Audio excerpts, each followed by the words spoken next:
grand journal. Bonjour et bienvenue à ce journal de la mi-journée. À la une de ce samedi, Angola, Congo-Brazzaville est arrivé hier tard en RDC du président français pour une visite de 24 heures. C'est avant-midi, vous venez de le suivre tout à l'heure sur nos antennes, un tête-à-tête entre Emmanuel Macron et Félix-Antoine Tshisekedi Tshilombo. Les deux chefs d'État ont échangé avec la presse sur la situation sécuritaire dans l'est de la RDC. C'est hier, autour de 22h45, que l'avion transportant Emmanuel Macron a atterri à l'aéroport d'Ndjili. Le détail dans ce journal. Également sommaire de votre 13h, 2300 inspecteurs, contrôleurs de travail et agents administratifs vont venir grossir les rangs de l'administration publique. Le concours de recrutement qui se fera dans toutes les provinces a été lancé par le vice-premier ministre, ministre de la fonction publique, être de nationalité congolaise et âgé de moins de 18 ans parmi les conditions. On en revient dans ce journal. Et enfin, c'était lueur d'espoir pour le développement économique de la province du Bazouélé. Après plus de 27 ans d'arrêt, la culture du coton vient d'être relancé au grand bonheur de petits producteurs agricoles de cette province. Voilà tout pour les sommaires. Mesdames et messieurs, encore une fois, bienvenue à vous sur une région à la radio-télévision nationale congolaise. Ouvrons ce journal par cette nouvelle ultimatum lancé au groupe rebelle M23 pour appliquer les différents accords de cessez-le-feu. Ces rebelles ont jusqu'au mardi 7 mars pour faire taire leurs armes. Appel lancé par le président français Emmanuel Macron lors d'une conférence de presse co-animée avec son homologue Félix-Antoine Tshisekedi Tshilombo. Les deux présidents ont bien avant se sont retirés en tête-à-tête pour aborder plusieurs questions de coopération bilatérale qui touchent leurs pays respectifs. On en revient à long et à large dans nos prochaines éditions. Faisons un pas en arrière pour vous proposer l'arrivée du président français en RDC. C'est hier, autour de 22h45, que l'avion transportant Emmanuel Macron a atterri à l'aéroport d'Ndjili. Il a été accueilli par le Premier ministre Jean-Michel Samaloukonde, était accompagné du vice-premier ministre, ministre des Affaires étrangères et du ministre de la Communication et des Médias, Patrick Mouyaya. Suivez. Le président français Emmanuel Macron défoulait le sol congolais ce vendredi 3 mars 2023. La capitale congolaise est donc la dernière étape de la tournée en Afrique centrale du président français Emmanuel Macron après le Gabon, l'Angola et le Congo-Brazzaville. Cette tournée d'Emmanuel Macron vise à promouvoir le nouveau visage de la diplomatie française sur le continent africain. En République démocratique du Congo, cette visite est axée sur la coopération en matière de santé et de culture. Les questions sécuritaires à l'est du pays et d'investissement entre les deux États ne sont pas en reste.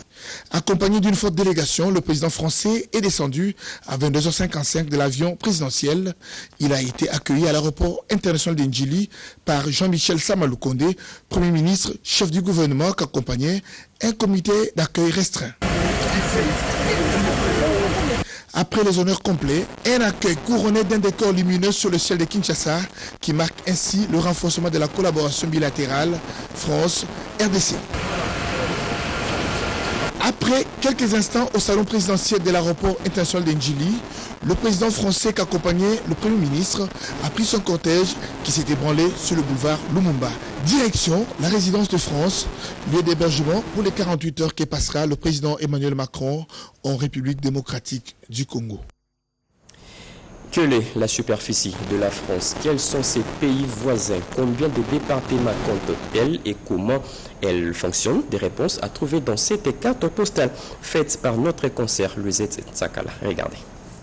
Avec une superficie de 551 695 km², la France est un pays de l'Europe occidentale, un État républicain. Elle compte aussi bien des villes modernes que médiévales, des villages alpins et des plages. Des vestiges des anciennes civilisations et des monarchies anciennes sont visibles. Le président de la République est élu au suffrage universel direct pour une période de 5 ans. C'est le président de la République qui nomme le Premier ministre et préside le Conseil des ministres. Ensemble, ils font exécuter les lois que propose le Parlement. La France est divisée en 22 régions, parmi lesquelles la Corse qui a le statut des collectivités. Elle compte également 4 départements d'outre-mer, Guyane, Guadeloupe, Martinique et Réunion.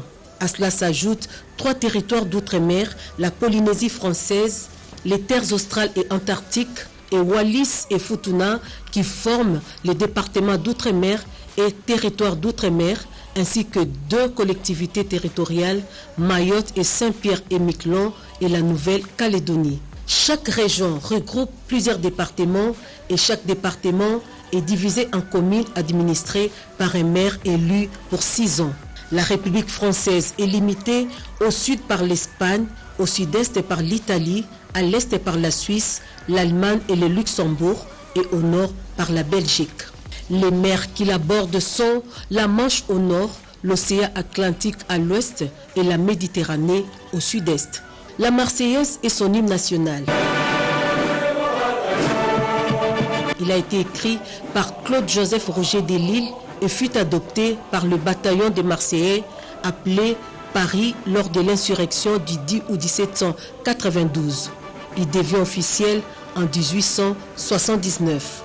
La France est une puissance économique mondiale et membre du G7 et du G20. Emmanuel Macron, dont le mandat court, est 7e président de la 5e République. 14 juillet est le jour de la fête nationale, jour férié durant lequel le peuple français commémore la Révolution française. En effet, ce même jour, en 1789, le peuple s'est emparé de la Bastille parce qu'elle représentait le pouvoir absolu et injuste du roi. Cet événement est l'un des plus importants de l'histoire de France. Ainsi, chaque 14 juillet, à Paris, plus précisément sur les Champs-Élysées, les troupes militaires défilent pour montrer la force de la République.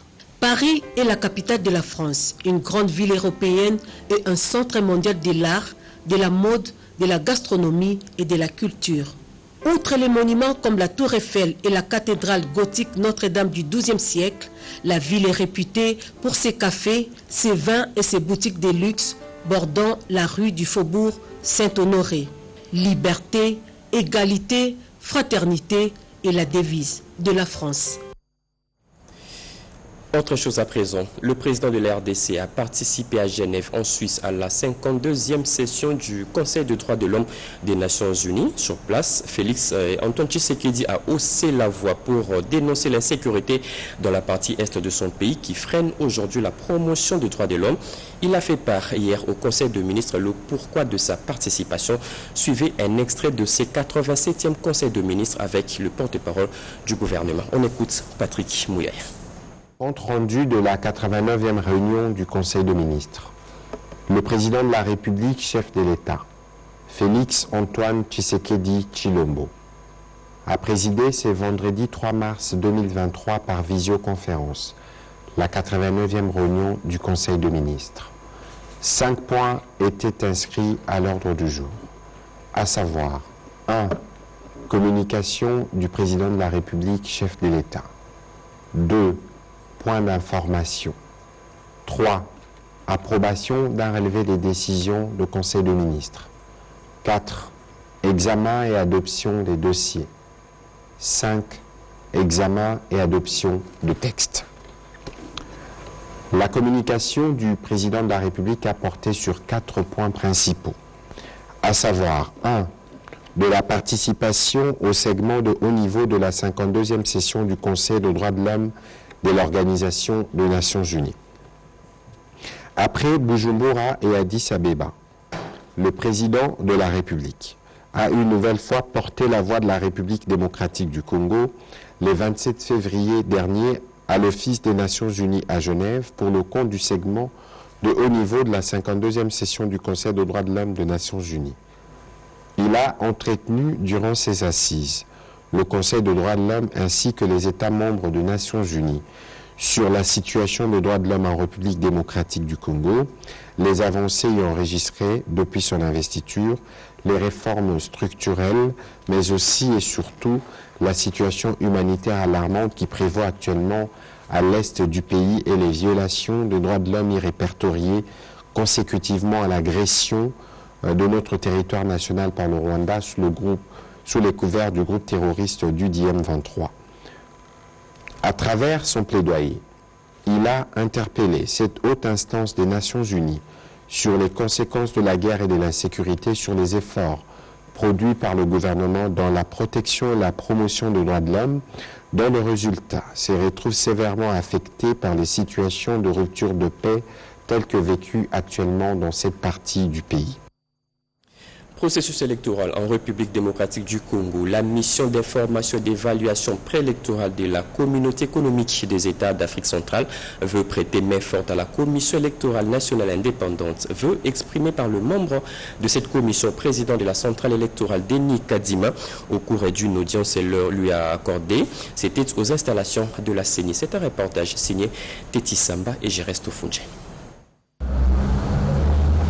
Une délégation de la mission d'information et d'évaluation préélectorale de la communauté économique des États de l'Afrique centrale, CEAC, conduite à Kinshasa par M. Mangaral Banté, commissaire aux affaires politiques, paix et sécurité, a rencontré le président de la commission électorale nationale indépendante, Denis Kadima Kazadi, qu'assistait le premier vice-président, bienvenu Ilanga Limbo. Les membres de la CEAC sont venus s'informer de l'état des préparatifs des élections prévues en décembre en vue d'envisager des actions d'appui et d'accompagnement au processus électoral en cours en République démocratique du Congo. Les élections sont prévues pour le mois de décembre.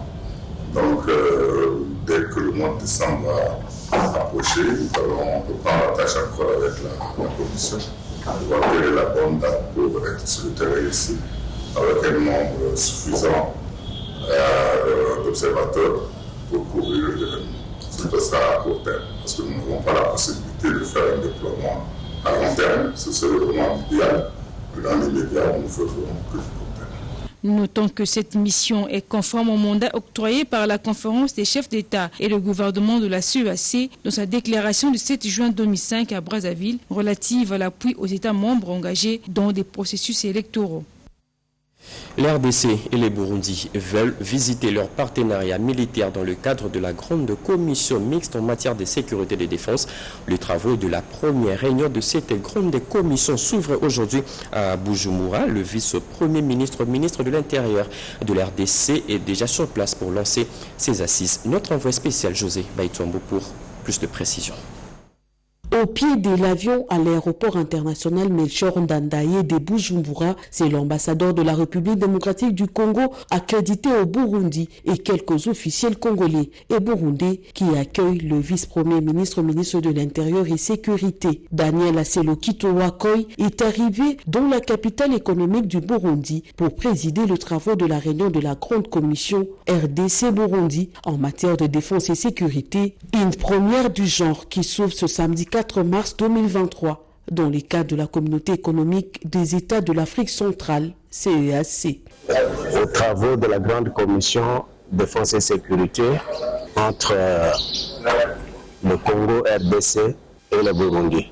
Lorsque le ministre de l'Intérieur du Burundi et son collègue de la Défense sont arrivés à Kinshasa dans le cadre de la CEAC, nous nous sommes mis ensemble et avons arrêté qu'à se battre ici, les travaux de cette commission doivent se tenir. Il s'agit de questions de défense et de sécurité entre la République démocratique du Congo et le Burundi. Les travaux de cette commission, composée de ministres de l'Intérieur et de Défense de ces deux États, élargis aux experts de renseignement de la police et de services de frontières, font suite à la 4e session tenue à Kinshasa le 31 août 2021. Les deux États étant également membres de la communauté économique des pays des Grands Lacs prônant la libre circulation des personnes et de biens.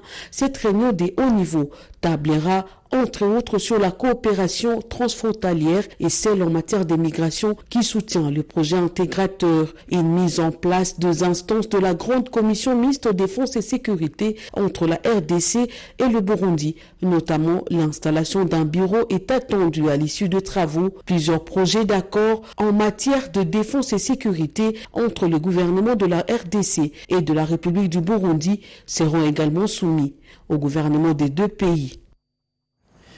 J'en reviens sur ce que je disais au sommaire. 2300 inspecteurs et contrôleurs de travail vont venir grossir le rang de l'administration publique. Le concours de recrutement qui se fera dans toutes les provinces a été lancé par le vice-premier ministre de la fonction publique. Être de nationalité congolaise et être âgé d'au moins de 18 ans parmi les conditions. Nadine Kilosho et Moki Maluma ont signé ces reportages. Le Le rajeunissement qualitatif et compétitif de l'administration publique se poursuit. Après le recrutement lancé au ministère du Numérique, le gouvernement de la République, par le truchement du vice-premier ministre, ministre de la fonction publique, Jean-Pierre Liaou, sous le leadership du chef de l'État, Félix-Antoine Tshisekedi Tshilombo, a procédé le jeudi 2 mars 2023 au lancement officiel du concours de recrutement de plus de 2000 agents en faveur de l'inspection générale du travail, et ce, en présence de la ministre de l'Emploi, Travail et Prévoyance sociale Claudine Doucy et celui de la communication et médias Patrick Mouyaya. Pour le VPM, ce concours qui va se dérouler le même jour à Kinshasa et dans toutes les provinces vise à abolir le régime de privilèges. La République démocratique du Congo s'est battu pour l'amélioration des conditions de vie des travailleurs, grâce notamment aux efforts annoncés par le président de la République qui, par sa détermination de placer l'homme au centre de l'action, tient à concrétiser ses promesses, à savoir assurer le climat des affaires en République démocratique du Congo. Pour y arriver, il faut donc des inspecteurs contrôleurs du travail qualifiés, efficaces, consciencieux. Ce que nous visons, c'est surtout casser avec l'ancien système de privilèges, le système de recommandation, où l'administration était fortement politisée. Il ne faut pas concevoir la face. Lorsqu'il y avait des postes à pouvoir, ce sont des partis politiques qui s'organisaient pour faire entrer le pays. Il faut dire les choses correctement. Aujourd'hui, nous agissons pour que toutes les chances soient accordées à tous les jeunes de la République, où qu'ils se trouvent, où qu'ils soient. Que l'enfant d'une maman maraîchère qui s'est battue, l'enfant d'une vendeuse de pain, puisse avoir les mêmes chances, le même droit que les fils d'un membre du gouvernement ou d'un parlementaire. Pour sa part, la ministre de l'ETPS, le recrutement des jeunes inspecteurs poursuit la redynamisation de l'instrument de surveillance du gouvernement pour appliquer la loi avec équité. Les aspects techniques du recrutement sont assurés par un organisme indépendant qui aura à recevoir les candidatures afin de les analyser et organiser également les différentes épreuves qui se feront dans les chefs de province. Les informations relatives à ce recrutement sont à trouver dans le site officiel du ministère de la fonction publique et celui de l'emploi. Les candidats intéressés ont 20 jours pour déposer leur dossier. La justice joue un rôle primordial pour le développement d'une nation. Les procureurs de l'Afrique de l'Est ont été rappelés à l'ordre. C'était au cours d'un atelier. Regardez. Il s'est tenu à Kampala, en Ouganda, le forum de la 10e Assemblée générale et conférence annuelle des associations des procureurs de l'Afrique de l'Est avec comme thème la criminalité transfrontalière, approche pratique pour protéger les femmes et les enfants. La République démocratique du Congo a été représentée à ce travaux par le procureur général près la Cour de cassation, Firmin Vondemambo, qui rentre de ses travaux de Kampala, investi de la fonction du vice-président de cette structure sous-régionale. Ces succès est le résultat de la diplomatie agissante du président de la République Félix-Antoine Tshisekedi Tshilombo. Un des moments forts de ces rassemblements des procureurs de l'Afrique de l'Est aura été l'intervention de Firmin Vondemambo sur l'esprit coopératif de la RDC avec toutes les instances judiciaires sous-régionales, régionales, continentales et internationales. Nous avons dit, sans coup férir, qu'un État comme la RDC ne pouvait pas s'imaginer que des criminels pouvaient venir exploiter ces minerais pour faire d'un État qui n'en est pas producteur, l'un des plus grands producteurs. Et cela, tout le monde a applaudi. Je crois que nous avons bénéficié de l'appui et de félicitations de tous les membres participants, sincères tout au moins. Il s'est montré insistant sur le fait qu'un pays non producteur de minerais redevienne par la magie de l'exploitation illégale de minerais dans notre État à travers la criminalité transfrontalière. Toutes les réflexions engagées au cours de ces assises sont consignées dans un document dit la Déclaration de Kampala. Une petite lueur d'espoir pour le développement économique de la province du Bazouélé. Après plus de 27 ans d'arrêt, la culture de coton vient d'être relancée au grand bonheur de petits producteurs agricoles de cette province, comme nous dit Cédric Nina dans ses commentaires. La culture de coton relancée dans toute sa filière dans le Bazuélé après près de 27 ans d'arrêt. Le parc agro-industriel de Dingila en est un symbole.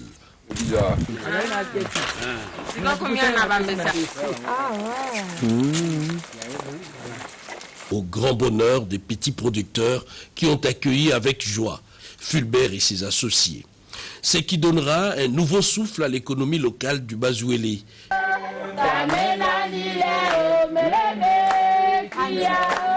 Une production minimale de 2000 tonnes est attendue cette année. À la tête d'une forte délégation, les patrons de Biden et son épouse, Odia Lukaku, ont bravé les routes défoncées qui rendent pratiquement impossible l'évacuation en quantité des produits des champs dans les différents sites, notamment Bambessa, Titoulé et Dingila.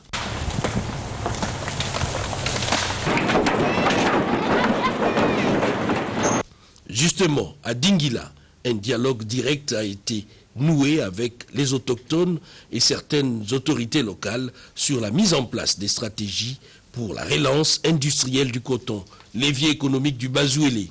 Dans la foulée, Odiane Lukaku a échangé avec une dizaine d'associations de femmes productrices agricoles sur les bien-fondés de la culture du coton.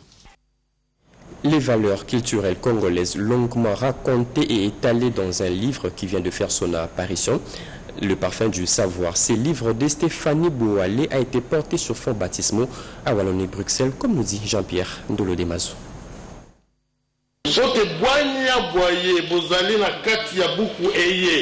Que la sagesse qui se dégage de cet ouvrage soit répandue à travers le monde entier pour que le monde soit informé de l'histoire de la République démocratique du Congo. Le parfum du savoir, sa génitrice Stéphanie Boualé l'a enfanté dans la douleur et cet enfant a été baptisé le mercredi 1er mars par le professeur Yokalié au centre Wallonie-Bruxelles de Kinshasa. Le parfum du savoir est donc un roman dont la présentation de l'ouvrage, Angélique Mouyabo, ministre honoraire, a loué l'esprit de l'écrivaine, un roman qui est une interpellation. Elle invite les Congolais à se réveiller et à faire de la lecture et de l'écriture leur passion. Pourquoi le parfum du savoir? L'auteur du roman, Stéphanie Boualé. Le mot parfum, vraiment, c'est ce qui a inspiré un peu mon roman par rapport à ce que je vois, par rapport à ce que j'entends, par rapport à tout ce que ça représente. Et je me disais, si ces choses-là, nous les gardons en nous sous forme de parfum, nous n'allons pas les oublier. Plusieurs intervenants ont salué la parution de cet ouvrage et ont émis le vœu de voir Stéphanie Boualé aller de l'avant pour la promotion de la lecture et l'écriture en République démocratique du Congo. Et puis, ces dates à inscrire sur vos agendas. Le 10 mars 2023, date retenue pour la grande marche de mobilisation à Kinshasa contre la guerre d'agression dont la RDC est victime. Cette initiative est de l'Alliance de pro-Étienne Tshisekedi Ouamulumba. C'est un reportage de Fifi Mukundi et Luxon Kabala. La situation sécuritaire qui prévaut dans l'est de la République démocratique du Congo, consécutive à la guerre d'agression imposée par le Rwanda, risque d'hypothéquer l'organisation des élections prévues cette année. Face à cette situation, les Tshisekedistes se montrent patriotes. L'alliance des pro-Étienne Tshisekedi Ouamulumba, APTM en sigle, informe l'opinion publique de ce qui suit. L'organisation, le vendredi 10 mars 2023, d'une marche pacifique de soutien à nos forces de défense et de sécurité. Pour 1. Dire non à la balkanisation de notre pays. Pour 2. Affirmer avec force que la République démocratique du Congo, notre pays, restera à jamais un et indivisible. Et 3. Soutenir le président de la République, Félix Antoine Tshisekedi Tshilombo, dans sa position de fermeté à l'endroit du pouvoir en place au Rwanda, incarné par Monsieur Paul Kagame. À travers cette initiative, ces pro-Étienne Tshisekedi prouvent leur attachement aux idéaux de leur maître. Justice équitable pour tous dans le Grand Bandundu. Un nouveau mouvement républicain vient de voir le jour. Notre avenir, c'est son nom. Il a été lancé hier. Suivez. Samedi 25 février 2023, la population de Kikwit, les étudiants, élites, autorités traditionnelles et sympathisants se sont réunis pour la sortie du mouvement républicain Notre Avenir qui prône l'intégration sociale et une justice équitable, une vision plus claire pour notre avenir, priorité agissante. Début de la cérémonie avec l'hymne national suivi du mot de circonstance et du discours de la présidente Marie-Louise Efekele qui a expliqué le bien fondé de sa démarche. Notre avenir est en quête de l'épanouissement d'une jeunesse congolaise sans repère, parfois faute de connaissances réelles des principes fondamentaux. À cet effet, nous venons proposer un cadre de formation comme la clé du changement, afin de sensibiliser cette jeunesse à leurs droits et devoirs civiques. En raison de notre amour pour notre pays, nous vous invitons à prendre part à cette démarche en vue de marquer une rupture avec la génération qui l'a conduite au gouffre à cause d'un leadership du ventre au détriment d'un leadership du cerveau et du cœur. Parrainé par une autre structure avec une forte implantation dans la ville de Kikwit, Notre Avenir a pu compter sur le soutien du mouvement Pona Congo, représenté par son président, Maître Rossi Pumbulu. La cérémonie a pris fin sur une note très positive car les Kikwitois se sont appropriés les idées de Notre Avenir et ont accordé leur bénédiction aux passionnés du Congo que sont les membres de ce mouvement républicain qui vient de voir le jour. Fin de ce journal, mesdames et messieurs, mais avant de nous quitter, voici le rappel de titres. Angola, Congo-Brazzaville est arrivé hier tard en RDC du président français pour une visite de 24 heures. C'est avant-midi, vous venez de le suivre sur nos antennes, un tête-à-tête entre Emmanuel Macron et Félix-Antoine Tshisekedi Tshilombo. Les deux chefs d'État ont échangé avec la presse sur la situation sécuritaire. C'est hier, autour de 22h45, que l'avion transportant Emmanuel Macron a atterri à l'aéroport d'Ndjili. Les images ont été diffusées dans ce journal. Également, dans ce journal, nous vous avons proposé ces lancements du concours de recrutement de 2300 inspecteurs et contrôleurs de travail et agents administratifs au sein de l'administration publique. Les concours a été lancé par le vice-premier ministre, ministre de la fonction publique, être des nationalités congolaises et être âgé d'au moins de 18 ans parmi les conditions. Et aussi, à la fin de ce journal, vous avez suivi cette petite lueur d'espoir pour le développement économique de la province du Bazouélé. Après plus de 27 ans d'arrêt, la culture du coton vient d'être relancée au grand bonheur de petits producteurs agricoles de cette province. Ce journal a été coordonné par Jacques Kabwaba Mukumina Seduka, réalisé par Atasha Machini, Mimi Timba et Nasha Kumpava. Merci de nous avoir suivis. L'actualité continue sur nos antennes. Au revoir.